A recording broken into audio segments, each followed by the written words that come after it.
Okay, I thought I'd do this small video just to sort of hold on, I'm just trying to figure out where we go. Just to show how to do isolated displacement following a question on Facebook. If I turn it on, it's not only isolated displacement, but it's isolated colour as well. And I'm using something, a sort of shape similar to the example. So basically just a crossed poly on the top, and so it's pretty straightforward. I'll just duplicate it and move it.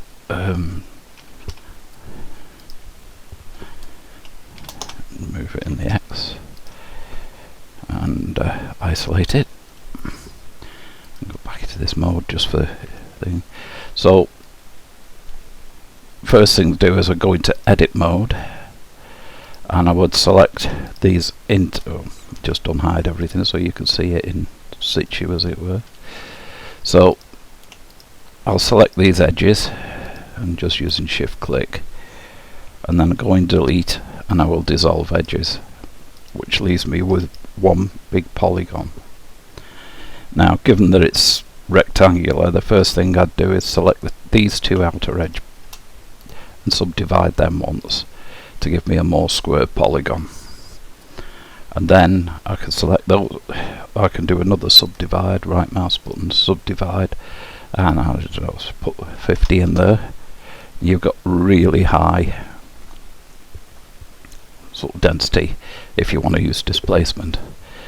And then the next thing I'd do is I would go into the vertex groups, and assign all of those points to a vertex group. And now if I go into weight paint mode, you can see they're all selected, and you can see that right at the end it fades off on the surrounding polygon to nothing. Now if you want to adjust that fade off, I can sort of bring the radius of this down to something like that, maybe a bit more than that, and I could sort of paint around here, and you can see that it'll take some of the edge off there like that, and then you just sort of paint around there, maybe make the brush a bit bigger, and just roll the edge off. If I zoom out, I can just go around. Same here, just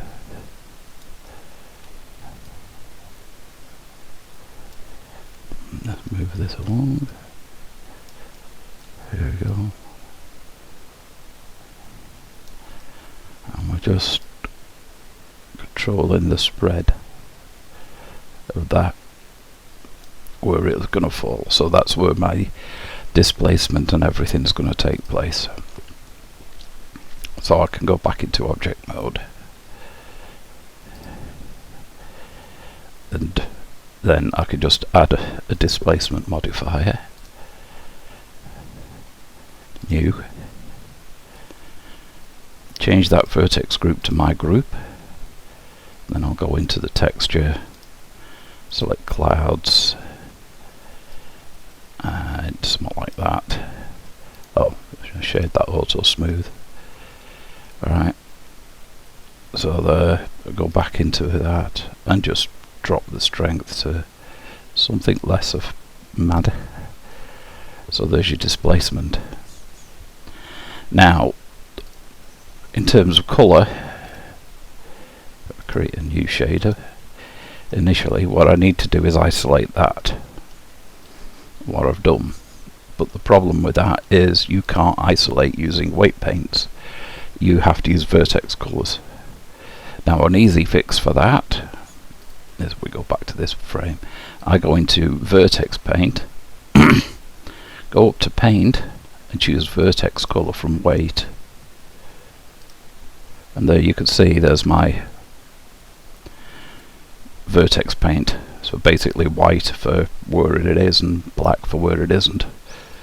Go into object mode again, go back into shading. What I'll do is I shall add a mix colour. Plug that into the base colour, of course. Pick two colours, so we'll have a yellow this time and a purple. Right, and from that, on the factor attribute,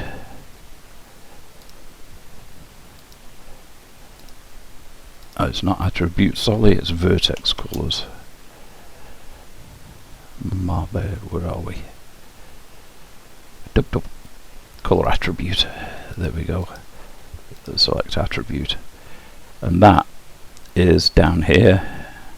So you want to name that something more like vehicle.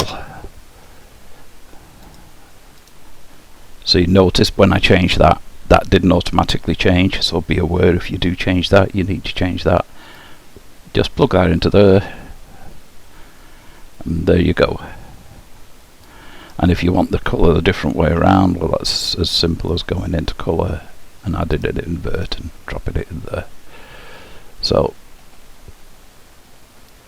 there you are. Now if you want that to have two completely different looks, you know, because as you can see this one's just like this one, it's exactly the same.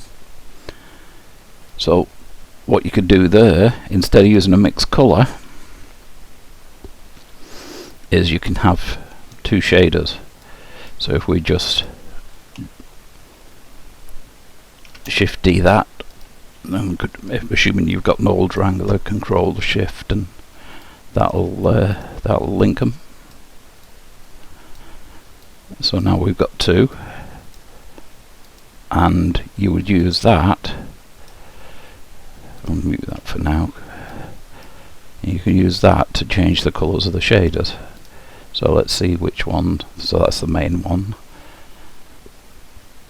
So we'll have that as yellow, and we'll have that rough,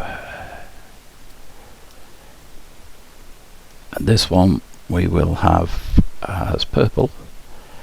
We'll have it as metallic, and we'll bring the roughness down so it's super shiny.